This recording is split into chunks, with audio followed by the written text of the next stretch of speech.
My sister posted it at noon on a Saturday. A dock. A lake. My whole family laughing in the sun. And across the bottom of the last frame, in the cursive font she uses for happy announcements, the caption I will remember for the rest of my life. Best trip ever when she's not around. LOL. I was 2 hours south. I was home in my mother's house, alone, holding a note about tomato watering and pill schedules, standing in a kitchen so quiet I could hear the refrigerator hum. I had slept there the night before because my mother asked me to. She said big day tomorrow. She said just wait. I waited. And here is what my family did not know when they left me behind. There was a green binder on a shelf in my office on Main Street. Fat and patient, and full of 6 years of paper. And by the time 63 missed calls had stacked up on my phone, every one of them would know exactly what was in it. Welcome to Calm Drama Stories, where the women who kept everything running finally set the record straight. Not with noise. Not with drama. Just the truth told carefully, the way it always should have been. If you have ever been the one who made the lists and never made the guest list, stay with me. Drop a comment below and tell me where you're watching from tonight. Subscribe, because what I found on that iPad 2 hours into Labor Day weekend is the reason this story exists. Let me back up, because you need to know who was standing in that empty kitchen before you understand what she did next. My name is Faith Terrell. I am 34 years old and I run a small bookkeeping firm on Main Street in Crestwood, Ohio, 3 part-time employees, 41 clients, and a coffee maker older than my career. I built it myself after community college, one tax season at a time. I live alone in a tidy apartment 10 minutes from the house I grew up in. I write in pencil because ink is for things that are final. People trust me with their money because I am calm, I am exact, and I do not flinch at a bad number. 6 years ago, my dad died of a heart attack in the parking lot of the hardware store. 57 years old, holding a bag of deck screws. He was the axle of our family. When an axle breaks, somebody has to crawl under the wagon and hold it up. That somebody became me. My grandmother Ruth's medication schedule lived in my phone. My mom's furnace guy had my number, not hers. Every tax return in the family crossed my desk in April, free of charge. I believed, the way a person believes in the logic of a balanced column, that quiet competence was its own language. That if you showed up reliably enough, eventually the people you showed up for would see you. Not just the work. You, on the shelf in my home office, between 2 client boxes, sat a green 3-ring binder that nobody in my family had ever seen. I had been adding to it quietly, year after year, the way you tend a grave. 6 years of receipts, invoices, insurance statements, contractor signatures. Every dollar I had spent keeping my father's cottage at Lake Arden standing. It sat there fat and patient, waiting for someone to finally ask the right question. You would have liked my family if you only saw them from the street. My mom, Carol, 61, could make a folding table look like a magazine spread. My sister Brooke, 37, works part-time at the bank, married to Josh, a warehouse manager with a good laugh. Their daughter Ava is 12, all elbows and questions, and the only person at Sunday dinners who ever asked how my week was. My brother Dean, 29, sells gym equipment and has been one investor away from opening his own fitness franchise since he was 25. Every Sunday we ate pot roast at Mom's. And every Sunday there was a moment when something needed doing. A form. A bill. A phone call. And the room would say it in the same easy voice. Faith will handle it. Nobody ever asked if Faith wanted to handle it. You don't ask the dishwasher if it feels like running. Last fall, for the first time in my life, I said no to something. Dean wanted me to co-sign a loan for a truck he could not afford. I offered to help him budget for a used one instead. He looked at me like I had slapped him. The frost at Sunday dinners lasted 3 weeks. My mother's special weather, where nobody is angry and the gravy gets passed to you last. Every time, until you learn. In January, I tried to fix this family with a spreadsheet. I printed a simple cost-sharing plan and set it on Mom's kitchen table. My mother cried like I had read her diary in church. Brooke said, and I am quoting directly, "You're turning family into an invoice." Dean called me a cash register with a ponytail. So I folded my one page back into my purse and kept paying for everything myself. Quietly, the way I had for 6 years. They called me a cash register in January. By September, I would find out what they really thought I was. The whispering started 2 weeks before Labor Day. My mom called me on a Tuesday while I was closing out a client's payroll. "Don't make any plans, sweetheart," she said, and I could hear the smile through the phone. "Not for Labor Day weekend. Promise me." That Sunday at dinner, the whole house had a secret in it.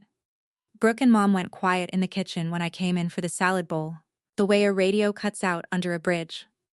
Dean grinned at his plate like a kid holding a firecracker. At one point, Ava bounced up to me and said, "Aunt Faith, did you know that we're—" And Brooke's hand landed on her shoulder and steered her toward the dessert table so fast the child's ponytail swung. I told myself it was a surprise for me. I know how that sounds now, but you have to understand what those 2 weeks felt like from the inside. I audit other people's stories for a living. I can find a hole in a budget from across the room. But even a bookkeeper can misread a number when she wants the total to be true. I want to be clear about something, because it matters. I did not walk into this blind. I asked twice. The first time I asked Mom straight out whether the family was doing the cottage, because I needed to shuffle 2 client deadlines. She looked me in the eye and said, "Stay in town, honey. Trust me, you'll want to be here." The second time, a week out, I asked Brooke if I should prep coolers or groceries. She said, "Nope. All handled. Just keep your weekend free." So I did what a careful person does. I moved my quarterly review with my biggest client to the following week. I gave up my seat at a bookkeepers conference in Columbus I had been looking forward to since spring. Non-refundable, by the way. I gave up everything to wait for a surprise that was never coming. If you have ever cleared your calendar for someone who is clearing their calendar of you, comment below and tell me. I read every one. And if this is already sounding familiar, subscribe right now, because what I found on my grandmother's iPad is the thing that changed everything that came after. The Friday before Labor Day, Mom invited me for dinner and asked me to sleep over. "Stay in your old room," she said. "Big day tomorrow. Just wait." She made pot roast on a Friday, which should have set off every alarm I own. The house felt warm in a rehearsed way, like a stage set 10 minutes before curtain. I caught a glimpse of a suitcase behind the laundry room door. Navy blue, wheels out, ready, and my chest did that stupid warm thing again. Luggage. A surprise trip. Maybe they had finally planned something and my only job was to show up and be celebrated. When Brooke's family left that evening, Ava hugged me at the door longer than usual, her face pressed into my ribs and said, "Bye, Aunt Faith," in a small voice I misread as sleepiness. It wasn't sleepiness.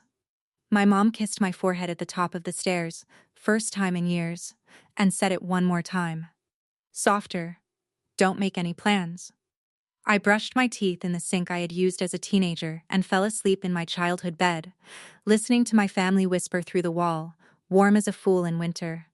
I slept well. That is the part I still cannot forgive myself for. I woke at 7:40 to a house with no sounds in it. No coffee maker gurgling, no shower running, no feet on the stairs. Just the refrigerator humming to itself like it was trying to keep me company. I lay there a full minute telling myself they were hiding. That I would walk down and the lights would flip on and there would be balloons. I walked down. The kitchen was clean and cold. The driveway was empty. Both cars gone. And on the counter under the good salt shaker sat a single sheet of paper in my mother's round cheerful handwriting. "Ruth's pills. Blue one with breakfast. White ones at night. List on the fridge. Trash goes out Tuesday. Water my tomatoes, they're fussy. Back Monday evening. Thanks, sweetie, no sorry. No explanation.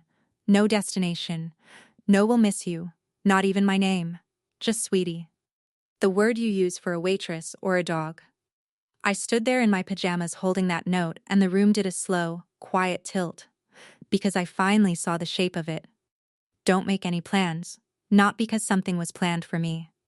Because I was the plan. I was the house sitter, the pill counter, the tomato waterer. The staff doesn't get a warning when the family goes on vacation. The staff gets a list. I called my mother once. Straight to voicemail. I set the phone down on the counter next to the note and made myself a cup of coffee in that spotless kitchen, and I drank it slowly, standing up, while somewhere north of me, my family was laughing on a highway. By noon, I found out where they were the way you find out most things now. From a screen. Brooke's Instagram story. First frame. A wooden dock over blue still water. Dean mid-cannonball, all knees and glory. Second frame. My mother in her white sun hat, raising a plastic cup of something pink toward the camera, laughing with her whole face. A laugh I hadn't seen since Dad was alive. Third frame. Josh at a grill. Ava on a paddleboard, sunlight everywhere. I knew that dock. I knew that water. Lake Arden. Our cottage. My father's cottage. The place I had not been invited to. And across the bottom of the last frame, in the font Brooke uses for happy announcements, the caption. Best trip ever when she's not around. LOL. 214 people had watched it by noon. Aunt Patty had responded with a little red heart. I stood in my mother's kitchen and read it 4 times. The way you read a column that keeps landing on a number you do not want. She's not around. LOL. I waited to feel the scream build and it didn't come. What came instead was worse. Or maybe better. A stillness, cold and wide, like a lake icing over in a single night.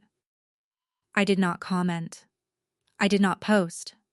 I did not text a soul.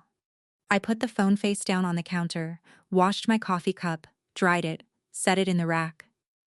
Then I picked up Mom's watering can, filled it, walked to the tomatoes, and stopped with the can in midair.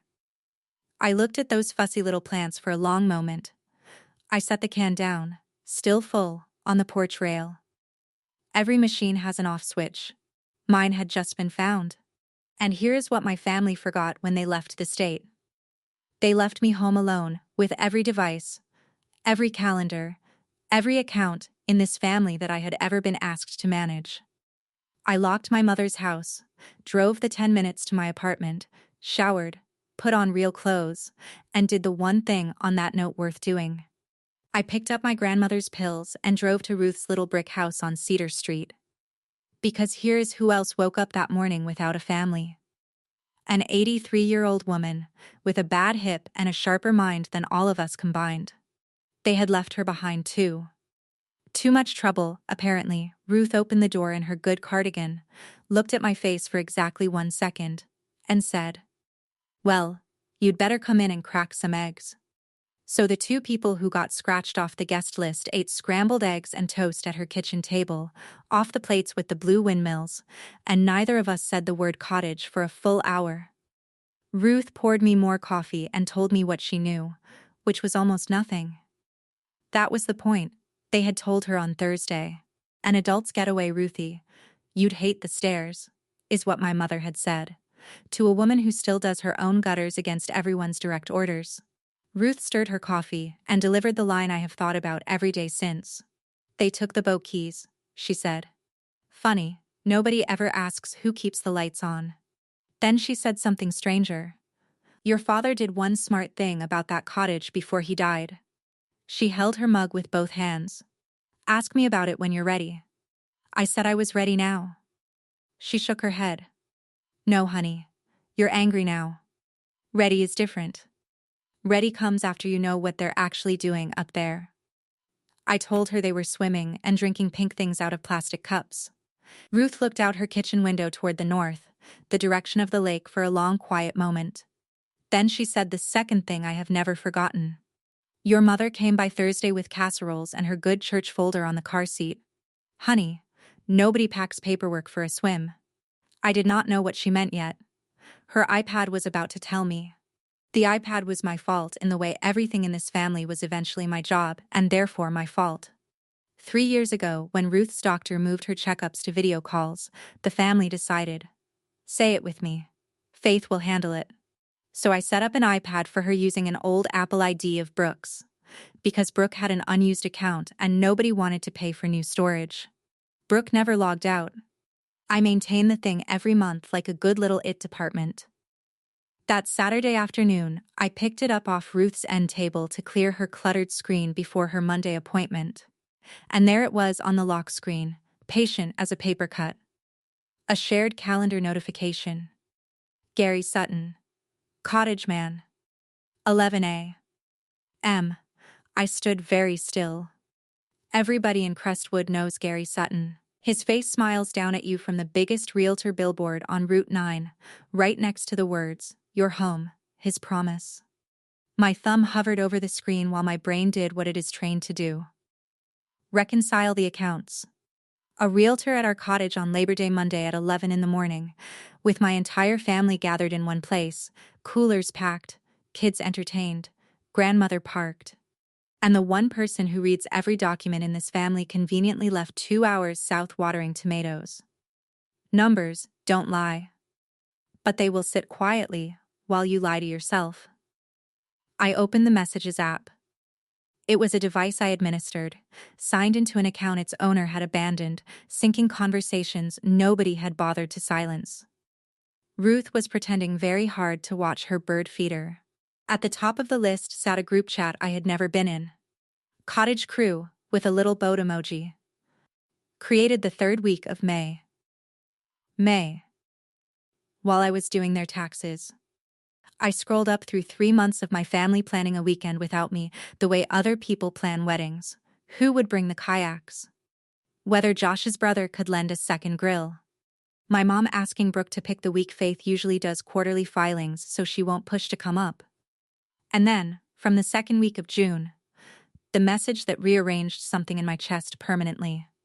Ava, sweet loyal Ava, texting from Brooke's phone, had asked, "Is Aunt Faith coming?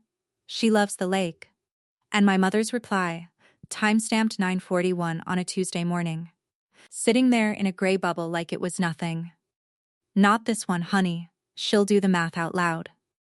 That was it. That was my crime, stated plainly by my own mother in writing. Not that I was cruel, or boring, or difficult. That I would do the math out loud in front of everyone. I read it, maybe 10 times.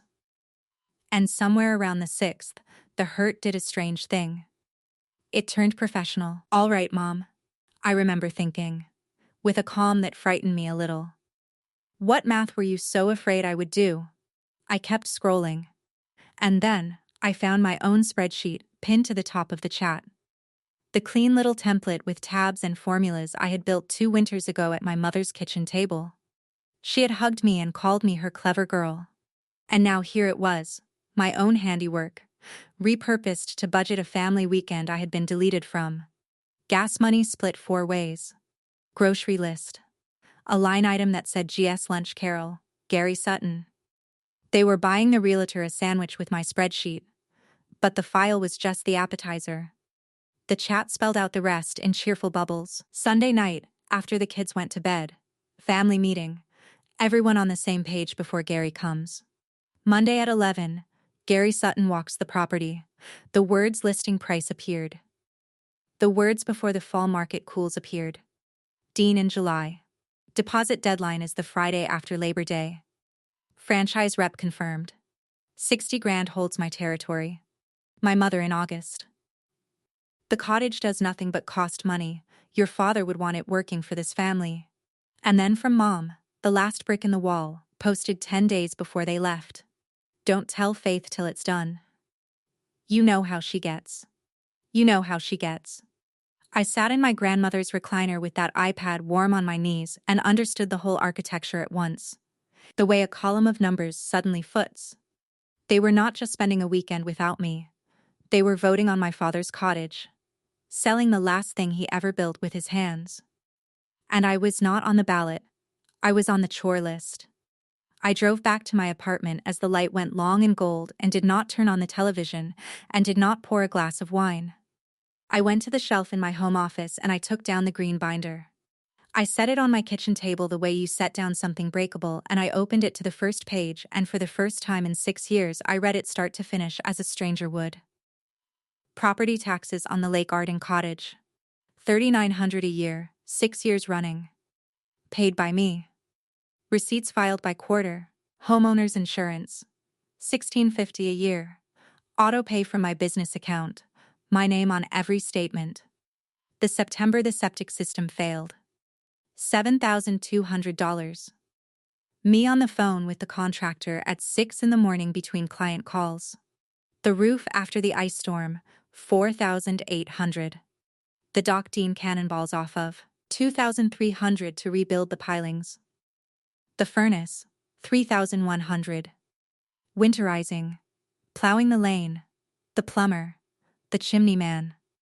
Another $10,700, nickel by nickel, autumn by autumn. At the bottom of the last page, in my own pencil, sat the total I had never once said out loud. $61,400. The cottage does nothing but cost money. My mother had written that in a group chat that did not include me. She was almost right. It cost money. It just never cost her any. I sat there with my palm flat on those pages and heard her voice from 2 weeks of phone calls, sweet as pie filling. Don't make any plans. I looked at 6 years of my quiet, invisible, unthanked competence lying open on a kitchen table. And I made one. But a plan needs its paperwork, and mine was missing one document. Sunday morning, I went back to my grandmother. Ruth had coffee waiting because grandmothers keep their own calendars. I sat down and said, "I'm ready now." And she nodded like I had finally turned in my homework. 8 years ago, 2 years before he died, my dad had a warning. Chest pains on a ladder, an ambulance, a stent, a week in a hospital bed doing what men like him never do, thinking about after. When he came home, he drove to the title office in Harlan Falls and had the deed redone. Joint ownership. His name and mine.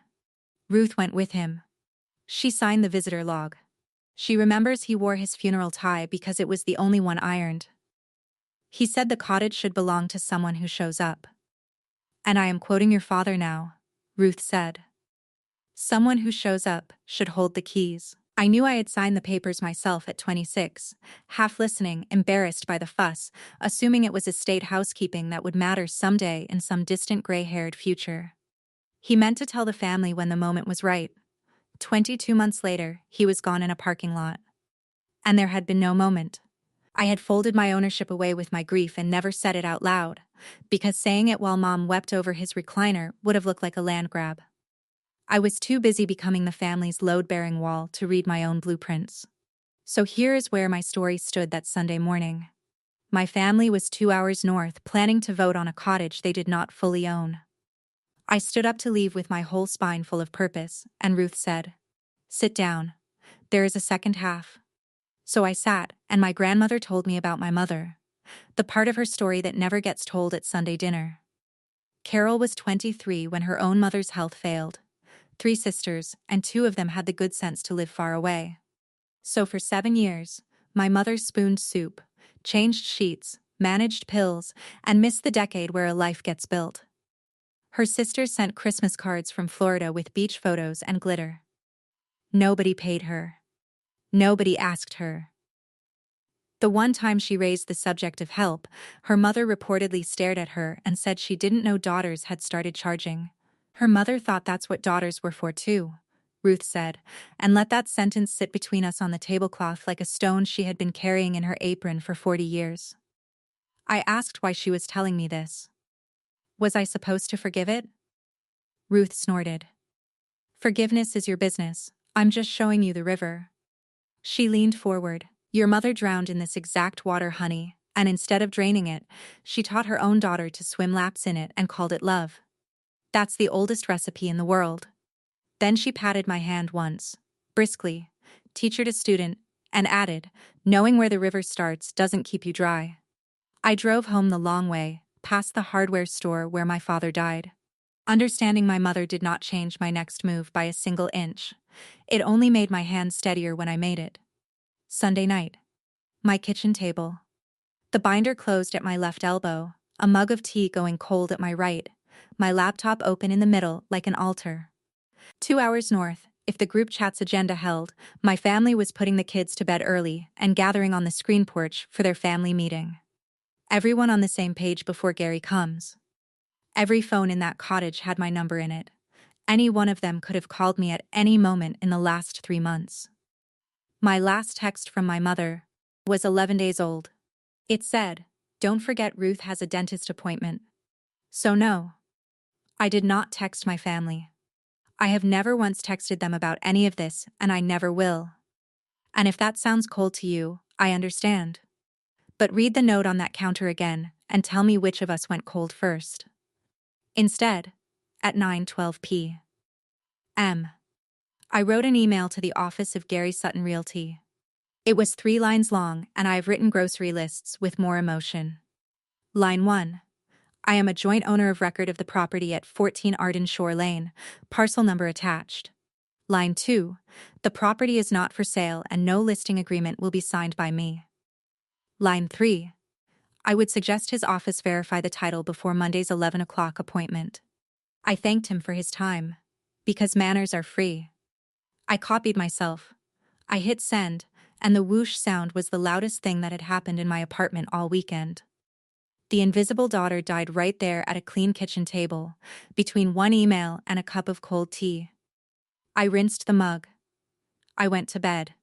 And I slept like a ledger that finally balanced. Labor Day morning, I did something radical. I lived my own life. I picked up Ruth at 8:30 and we went to the farmer's market on the square, where she haggled over late summer peaches like it was a contact sport and introduced me to 3 separate women as my granddaughter, the one with the business. We bought too much corn. We got coffee from the truck with the striped awning and sat on the bench outside the library. My grandmother, who knew exactly what I had sent at 9:12 the night before because I had told her over the peaches, never once asked me if I was sure. That is what being believed in feels like, if you have forgotten. Meanwhile, 2 hours north. I could see the morning as clearly as if I had catered it. Mom wiping down counters, setting out lemon bars, angling the good chairs toward the water. Dean pacing the dock in his lucky polo, rehearsing franchise numbers he had never once run past the family bookkeeper. Brooke arranging the porch for maximum listing photo potential. And a man with a billboard smile loading a folder into his car, whistling, with no idea that an email was sitting in his office inbox like a mousetrap in a bread box. At 10:58, on that library bench, I checked the time, turned my ringer off and set my phone face down on my knee. Ruth watched me do it and bit into a peach. At 11:04, the screen lit up for the first time. I watched it glow through the back of the case. Patient as a lighthouse. I didn't touch it. Here is the anatomy of a family emergency as observed from a library bench in the sunshine. 11:04. Mom. 11:06. Mom. 11:10. Dean. Then Dean. Then Dean again. 3 times in 4 minutes, like a man kicking a vending machine. 11:20. Brooke. 11:21, a voicemail. 11:40. Josh. Josh. Who has never called me in his life. A man so allergic to the phone he texts thumbs up to voicemails. By noon, the screen looked like a slot machine that wouldn't stop paying out. I drove Ruth home. I made her lunch. I fixed the sticky hinge on her screen door because Labor Day is for labor. The only messages I opened all afternoon were from the one number I will always answer. Ava. Texting from her mother's phone. No capital letters. No context. Pure signal. Aunt Faith. Why is everyone yelling? Then 20 minutes later, the realtor guy left after like 10 minutes. He didn't even get to the dock. Then, Grandma keeps saying a number and putting her hand over her mouth. Then at 4:30, the one that told me the whole story. Mom deleted her story. Not posted an apology. Not called me on speaker to say we're so sorry. Come up. We'll wait. Deleted the evidence. I put the phone on the charger at 9 and watched a documentary about lighthouses. By midnight, the counter on my missed calls read 63 from 5 different numbers. And not one voicemail among them had yet said the only word that mattered. If someone in your life only calls when the lights go out, when the deal falls apart, When the thing they hid finally catches up to them, I want you to leave a comment about it. Not for me. For the other person who is going to scroll past this video at midnight and feel the exact shape of what you felt. Subscribe. Because what I said at that living room table 2 nights later is the part my family will never forget. They came home, Tuesday, a day late, because you cannot check out of a lake cottage angry any faster than you can happy. Dean didn't bother calling first. At 12:40, he shouldered through the door of my office on Main Street, sunburned and thunderous, past Marcy at the front desk, and stood over me, smelling like lake water and betrayal. "You knew," he said. "You sat down here and let us drive into a wall." I finished the entry I was typing, saved the file, and folded my hands. "You planned for 4 months," I said. I sent one email. He went off like a shaken can. I had embarrassed him in front of the franchise people. I had always thought I was better than everyone. This is why nobody wanted me there. That last one hung in the air between us, and he had the decency to look away from it. Then he said the sentence he had actually come to say, the one the whole cottage had no doubt agreed on. "Family money is family money, Faith." I looked at my brother. 29 years old, strong as a barn door. Not a bad man. Just a man who had been served his whole life and thought it was weather. "Family money is family money," I repeated. "Then it's strange none of the family paid any." His jaw worked.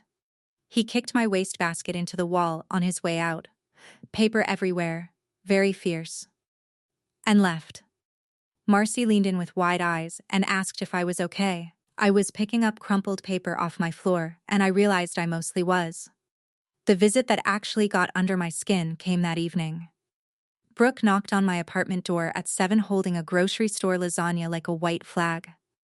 Mascara ghosted under her eyes. I let her in because I wanted answers more than I wanted distance. And my sister has never been able to hold a secret with witnesses present. She started with the caption. "It was a stupid joke," she said, staring at my counter. "You were being, I thought you'd chosen work over us again. I was mad at you. It was ugly and I'm sorry." Chosen work over us. I asked carefully what she meant and watched my sister's face do something complicated. "Mom told us in June," Brooke said. "She said she had invited you first. She said you told her Labor Day was your busiest client stretch. Quarterly something, and that we should go without you. You insisted, and we shouldn't bring it up because you'd feel guilty about it. She stood in my driveway. Faith," she said, "don't pester your sister about the trip. She'll just feel worse." So there it was, the missing column. To me, Mom had said, "Don't make any plans. Stay in town.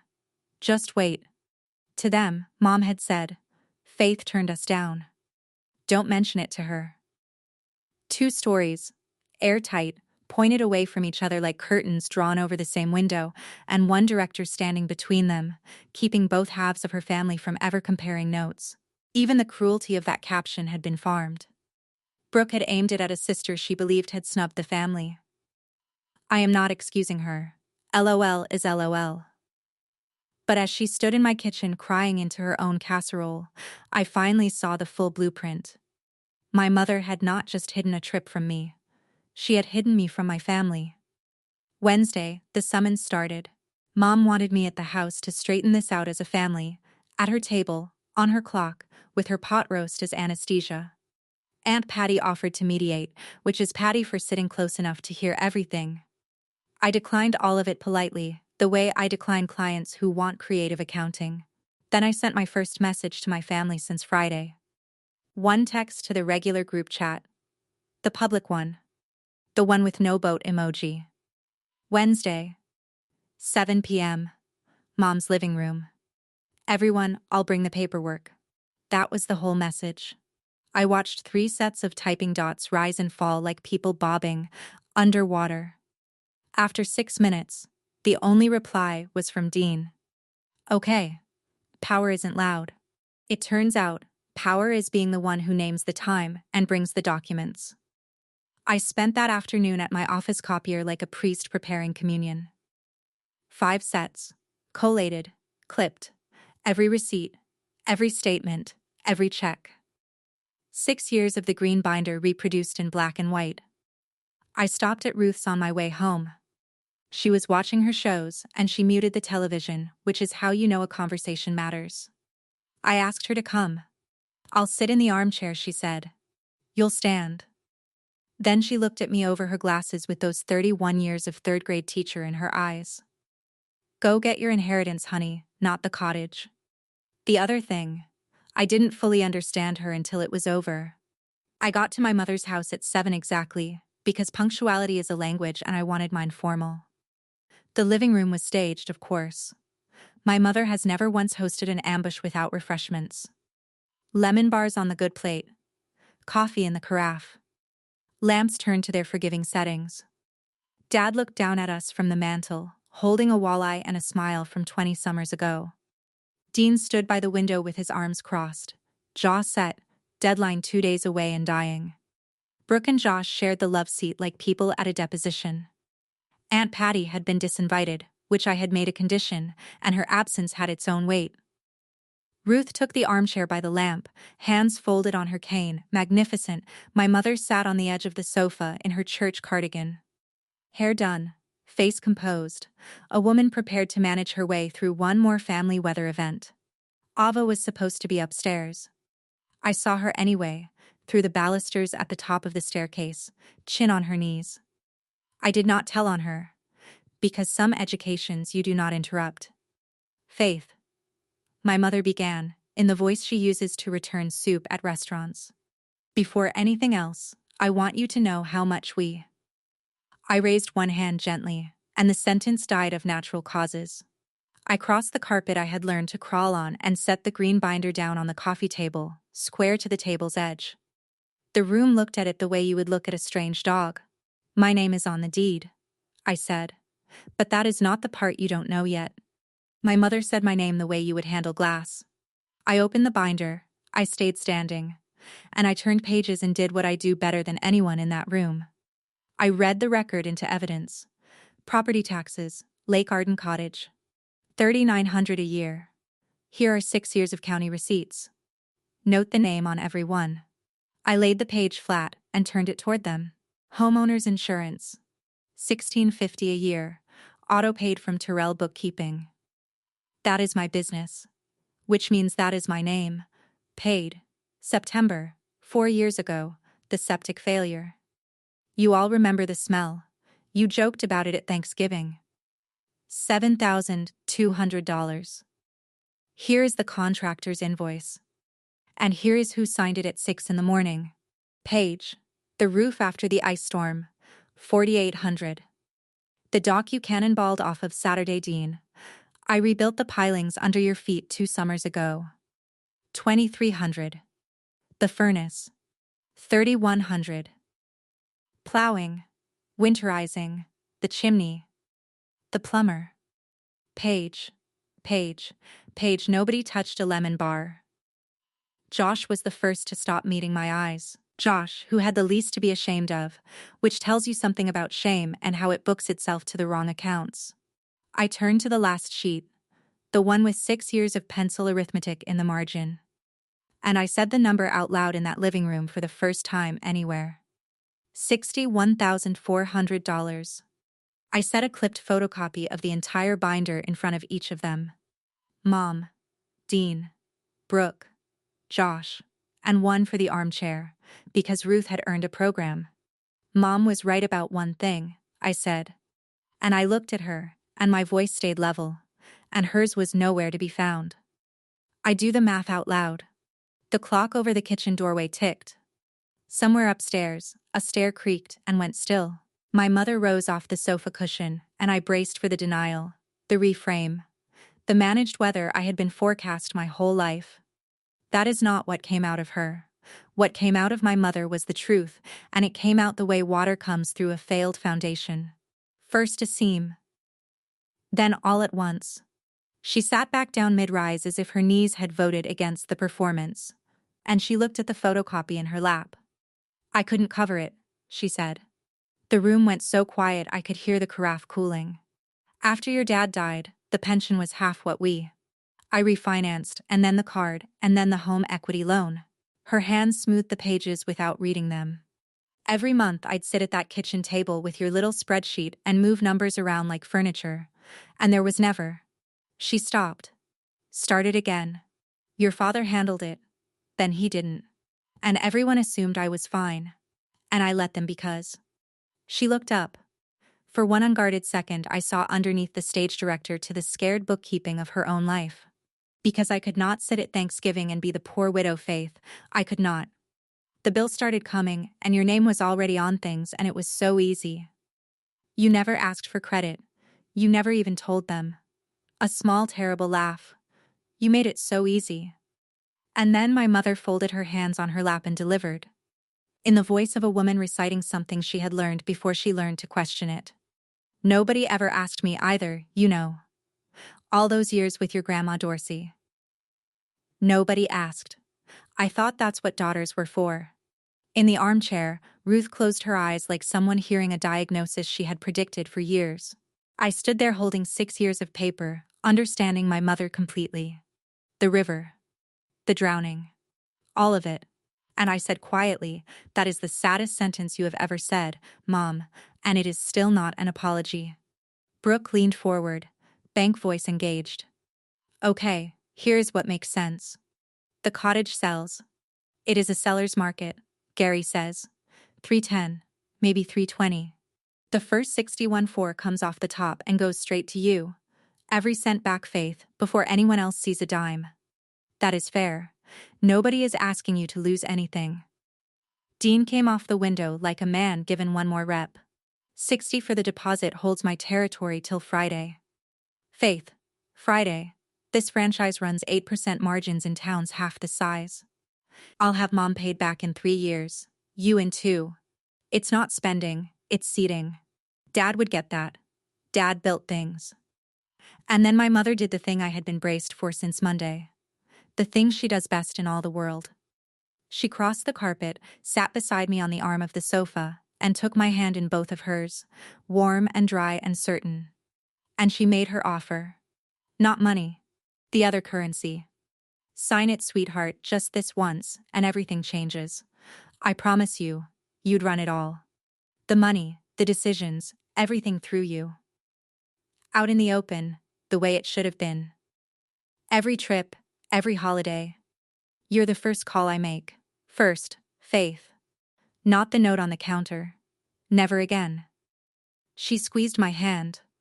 "You'd be the head of this family. You practically already are. All you have to do is sign." And there it was. Gift wrapped. And glowing. Everything I had wanted since I was 28 years old, offered at last, sincerely, in front of witnesses. The family I had been paying for, handed back. All I had to do was keep paying. I looked down at my mother's hands wrapped around mine and understood at last, all the way, what I was being offered. A promotion. Head of family. Chief of staff to my own life. Senior vice president of other people's emergencies. A corner office in the house where they whisper when I walk in. 10 days ago, I would have signed. That is the part that still frightens me. How close 10 days is. I slid my hand out from between my mother's gently, the way you take your hand back from a sleeping child. I stood up straight. And I kept my voice at the exact register I used to tell a client their business is insolvent. Low, kind, and immovable. "The cottage is not for sale," I said. "Not this fall. Not to fund a deposit. Not to keep anyone from looking poor at Thanksgiving. Dad put 2 names on that deed, and both of them are staying on it. It stays open to this whole family. Ava learns to dive off that dock next summer. That does not change. What changes is this." I picked up the binder and closed it. The invisible payments end on the 30th. Taxes, insurance, repairs. From now on, the cottage runs on a written agreement. Everyone's share on paper, mine included. I'll draft it for free. It is the last free thing I am doing. I turned to Dean. The answer on the 60,000 is no. Not out of spite. A dream you cannot fund without selling your father's dock is not a dream yet. It is a bill. When you have a real plan, I will go over every number with you at my desk in daylight. And then to my mother, because she was still looking up at me from the arm of the sofa with the deal dying in her eyes. I do not want to run this family, Mom. I never did. I wanted to be in it. There is a difference. And it took me $61,000 to learn it. I will teach anyone in this room the binder. I will carry no one. I am your daughter. I was never your staff. Behind me, Dean kicked the leg of the coffee table so hard the carafe jumped. Then it's gone, he said. Too loud for the room, the territory, the franchise. Friday, it's gone. And that's on you. He pointed at me the way you point at a car wreck. You know what you are? You're the reason this family is over. Dad's probably. And he stopped himself there, at the edge of the one sentence none of us ever finish, grabbed his jacket, and left. The door did not so much slam as detonate. The pictures on the wall did a little shiver, and the deadline died, right there in the echo. My mother looked at the door. She looked at me.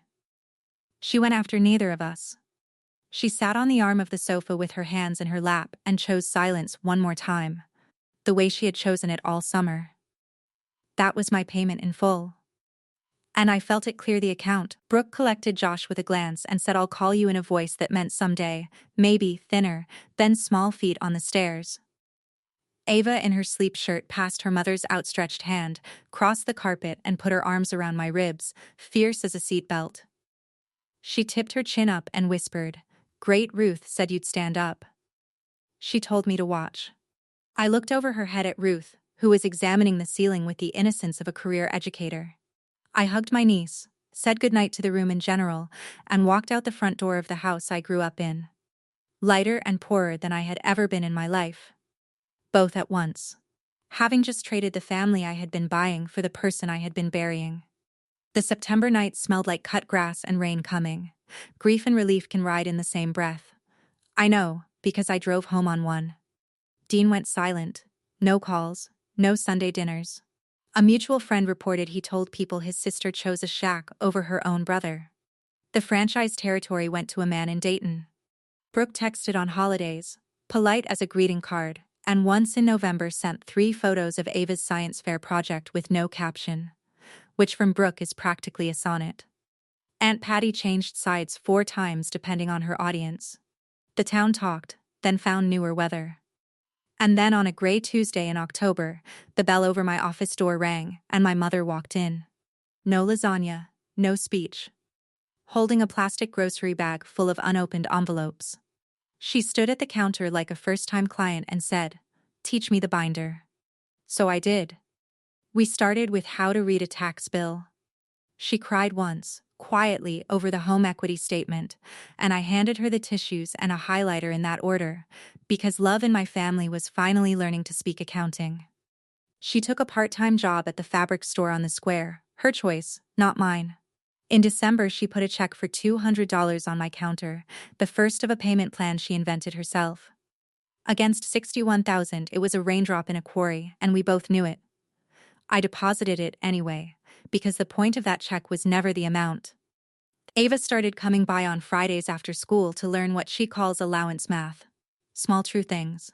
It turns out that is what is left when the performance closes. This Labor Day, 1 year almost to the hour after I woke up to that silent house, I woke up at the cottage on Lake Arden. First one up. Coffee in my father's old mug.